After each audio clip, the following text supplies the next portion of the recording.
Hey, it's Dr. Jennifer Stoll from Cimarron Global Solutions. And oh my gosh, I can't even believe the timing was perfect on this. Well, it's actually not a perfect timing thing. It's a really sad situation that we're in right now. But just last week, we published an article detailing the slew of colleges and universities across the country who have shuttered in their athletic departments and or specific programs and what that means for the broader industry.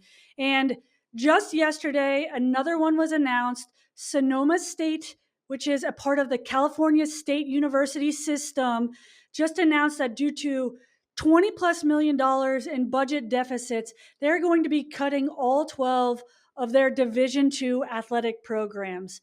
Now, our article covered this from the perspective of what it means not only for the universities and the pressures crunching them, but also for the communities, as that equates to a decline in hotel occupancy, to a decline in exposure, to a decline in civic pride. And you got to think about it from the sports tourism perspective.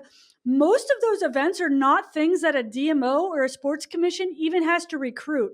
Most of those are coming by default of the intercollegiate athletics schedule, not through the works of the DMO. But we still get the benefit, right? The sports commissions, DMOs still get the benefit because it's civic pride, it's hotel room nights, it's exposure, it's all of those things that we care about when we're talking about building communities. We're going to continue to monitor this along the way. This is a trend. I'm sad to say that I don't think we're going to see it slow down.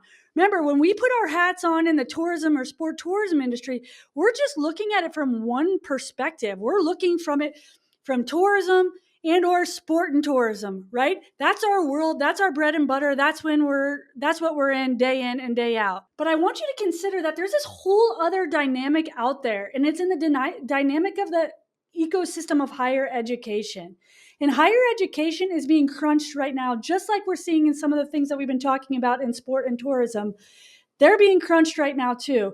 We're going to see continued shifts in this. I don't think it's a story that's going to slow down at all, unfortunately. But if we look at the glass half full perspective on this, one of the great parts about it is that we're getting this just ripple across all these different sectors where they intersect, including sport, including tourism, including higher education.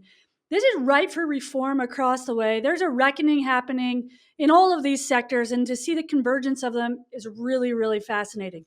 We're going to watch it every step of the way. Stay tuned, pay attention, reach out to your local universities and institutions.